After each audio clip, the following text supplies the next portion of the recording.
Hola, ¿qué tal? ¿Cómo estáis? Sin duda alguna, a lo largo de nuestra vida y por supuesto a lo largo de la trayectoria que tenemos como practicantes de Tai Chi Chuan, hay una pregunta que nos hemos hecho varias veces. ¿De dónde venimos? Precisamente en búsqueda de esta respuesta, para intentar saber de dónde proviene todo este arte que nos apasiona como es el Tai Chi Chuan, es lo que a mí me hizo desplazarme por primera vez a China, a las montañas de Bután, en el año 2006. Y mi último viaje ha sido en el año 2017, por lo tanto he estado 11 años en búsqueda de esa respuesta. No solo he ido para practicar, está claro, he ido a buscar respuestas.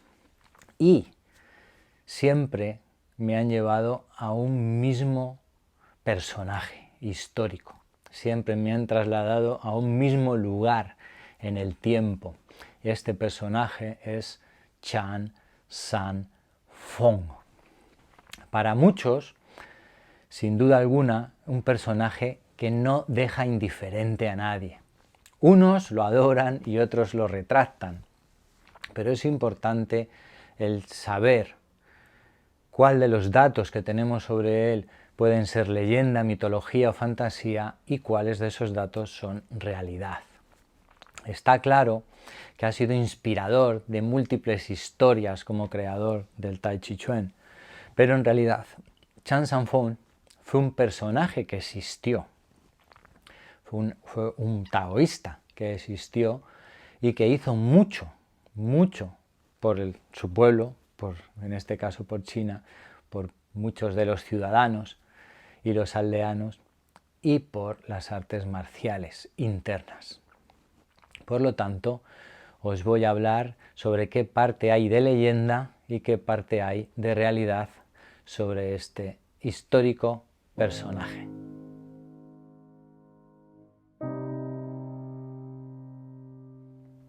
El nombre original de Chan San Fong era Chan Hun Pao.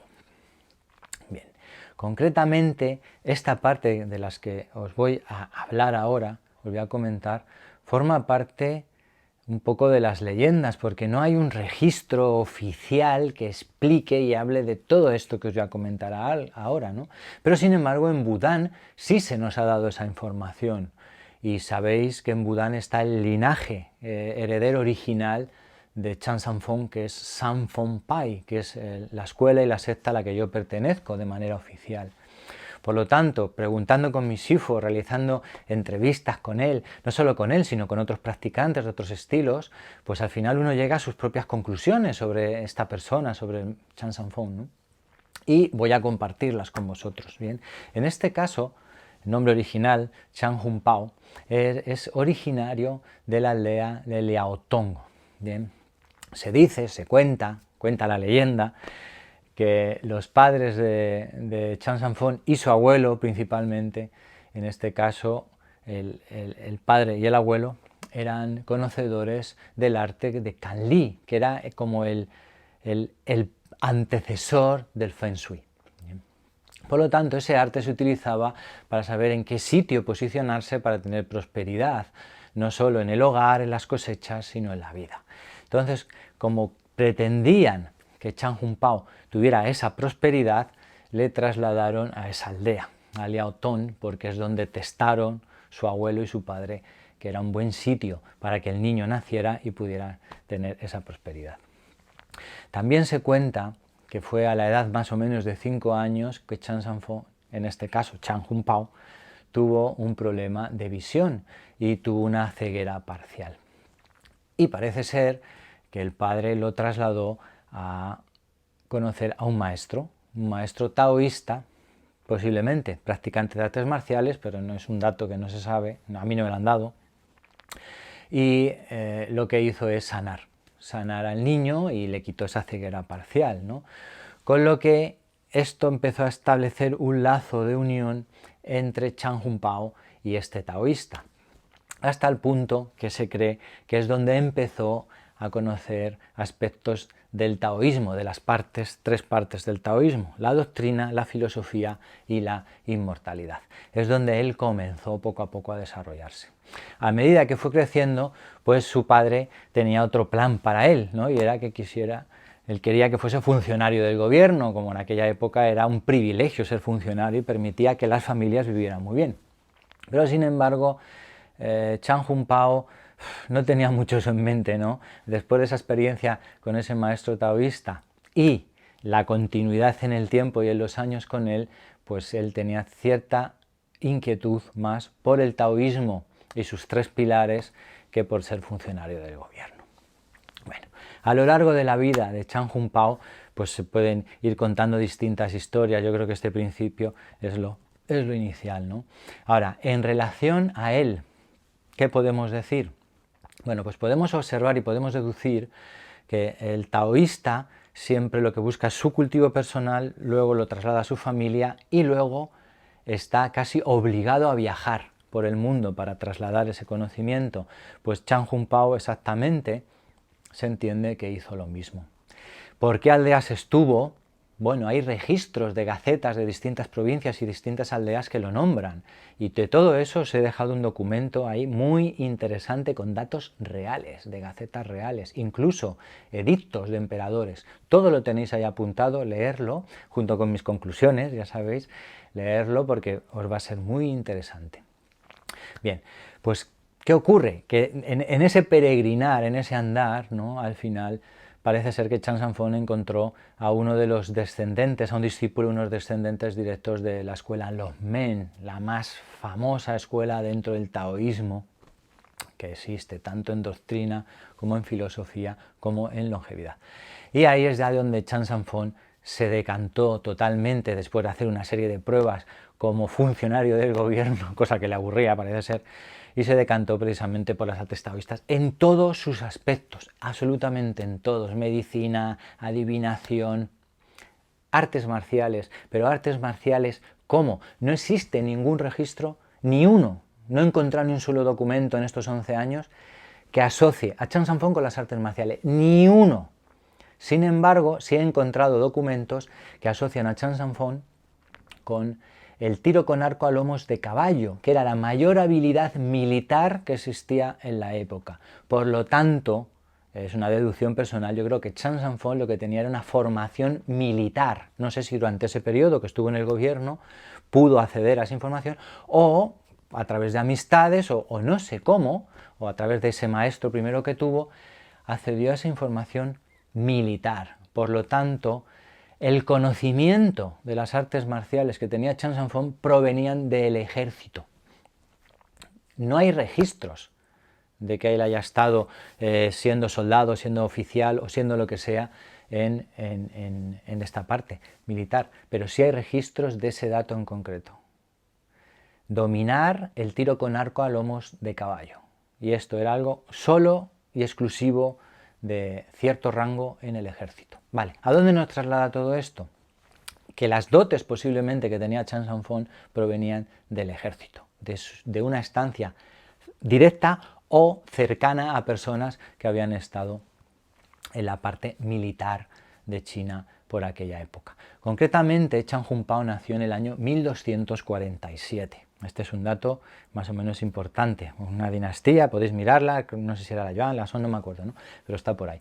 Entonces, en 1247, ¿qué se dice en Wudang, ¿no? Que después de ese peregrinaje que hizo por aldeas ayudando a las personas con la medicina, con los pronósticos de Feng Shui, Kan Li, que él lo había dominado también, transmitido de su abuelo y de su padre, él seguía con esa tradición, pues ayudó a muchísimas personas y se fue creando una reputación, hasta el punto de que sí existen escritos oficiales que ha sido reclamado por varios emperadores para que se presente delante de ellos, y en ninguno de esos casos ha ido, ¿no? Lo que hizo muy popular que pasara totalmente de los emperadores, porque él iba a encontrar el Tao y la virtud, y encontrar la inmortalidad, es decir, una longevidad adecuada. ¿Qué ocurrió? Que todo esto lo trasladó a una zona de retiro que había en China, una de las montañas de retiro, y era la montaña de Wudang, Wudang Shan, en la provincia de Hubei. bien, en el centro sur oriental, más o menos, de China. Vale, se dice que a la edad de unos 70-72 años es cuando Chan Sanfeng se instaló allí, en Bután, en las montañas. Y ahí es donde desarrolló, en base al conocimiento que él tenía de las artes militares, en base al conocimiento que él tenía de las constelaciones, porque las formas de Bután se guían por las constelaciones, y en base al conocimiento de medicina china y medicina taoísta que él tenía, él empezó a desarrollar un método para movilizar la sangre y la energía a fin de conseguir un buen estado de salud para poder llegar a metas espirituales elevadas. Esto es lo que hizo Chan Sanfeng, estableció esa base. ¿Y esa base cómo la estableció? Muy fácil, lo hizo en 13 movimientos, 13 técnicas. Pero 13 técnicas que no tenían un principio y un fin, eran movimientos de free flow, ¿no? de movimiento libre para conseguir que la sangre y el chi se moviera, y le puso nombre a esas 13 técnicas, pero sin principio ni fin, porque su finalidad no era desarrollar ni crear un arte ni un estilo marcial ni absolutamente nada de eso. Su finalidad era conseguir que el chi y la sangre se moviera, porque él sabía que eso era el pilar principal de la salud y la longevidad. Bien, voy a tirar un poquito hacia atrás, ¿vale? Hay muchas personas que creen que Chan Sanfeng, en este caso Chan Hunpao, ¿vale? Estuvo en el templo de Shaolin, ¿vale? Como bibliotecarios, que cuentan, es una de las leyendas que se cuenta. Bien, esto no es cierto, no es cierto. El Chan Sanfeng que estuvo en el templo de Shaolin, si es que estuvo alguno, ¿vale? La forma de escribir los ideogramas, que aquí abajo os lo dejo, es Chan Sanfeng, pero esos pictogramas indican Chan de los 3 picos. Sin embargo, cuando se le dio, el maestro taoísta le dio el nombre, le cambió el nombre, Chan Hunpao, Chan Sanfeng, esa manera en la que se escribe, que aquí abajo lo tenéis, Chan Sanfeng, significa Chan de las 3 abundancias. ¿Qué quiere decir las 3 abundancias? Cualquiera que sepa un poco de taoísmo, hay 3 pilares básicos que se trabajan en taoísmo, que son 3 abundancias que debemos de tener. El Qin, nuestra esencia, el Chi, nuestra energía, y el Shen, nuestro espíritu. Chan de las 3 abundancias alude a una persona que ha buscado y ha conseguido la abundancia en esos 3 planos, por eso el nombre que se le atribuyó. Los maestros taoístas, cuando te dan un nombre taoísta, lo hacen en base a una serie de cualidades que ven en ti, observan en ti, que o tienes o vas a llegar a conseguir. Por lo tanto, Chan Sanfeng adquirió, se le dio ese nombre porque él iba a tener esas 3 abundancias a pleno. Y seguramente su maestro intuía que podía llegar a desarrollar algún método o algún sistema. A día de hoy, ese método y ese sistema se sigue trabajando de manera tradicional en las montañas de Bután y se sigue explicando. Y está compuesto por 3 pilares. Ya sabéis que el 3 es un número interesante dentro del taoísmo. Y esos 3 pilares es algo que os voy a ir contando poco a poco en una lección siguiente. Por lo tanto, recuerda un poquito. Hay algunos datos que creo que he podido darte interesantes, que a lo mejor desconocías o conocías, sobre la figura de Chan Sanfeng, quién era, quién no era, ¿vale? Con respecto a lo del tema de Shaolin, si sabía artes marciales o no, o eran artes militares, qué fue su trayectoria, y ante todo te recomiendo que te leas ese texto que te he dejado ahí, que es un documento que me ha llevado muchísimos años hacerlo, muchos años. Aunque yo estuviese en el 2006 por primera vez en Bután, yo desde el 2000 ya estaba investigando cosas relacionadas con Bután, después de 5 años de práctica, porque me apasionaba el saber de dónde veníamos, ¿no? Es decir, de dónde viene esto que estoy haciendo y que me tiene completamente enamorado y apasionado.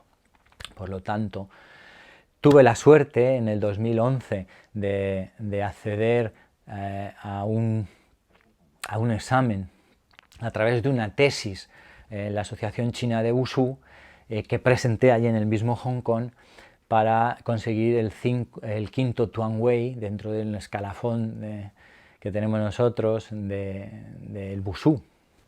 Y fue gracias a esta investigación y a otra serie de cosas, pero principalmente también en la parte teórica era esta investigación, y hablaba sobre Chan Sanfeng. y la titulé Chan San Fong, una vida y un destino. Y ahí tenéis ese documento que lo comparto con vosotros, donde tenéis datos reales, El nacimiento 1247, la muerte 1464. Es decir, Chan San Fong consiguió vivir 247 años. Y desde los 70-72 ya estaba en Bután, en las montañas de Bután. Es decir, durante todo ese tiempo él practicó y desarrolló el método que a día de hoy nosotros hacemos, practicamos y enseñamos. Así que seguimos adelante. Chao.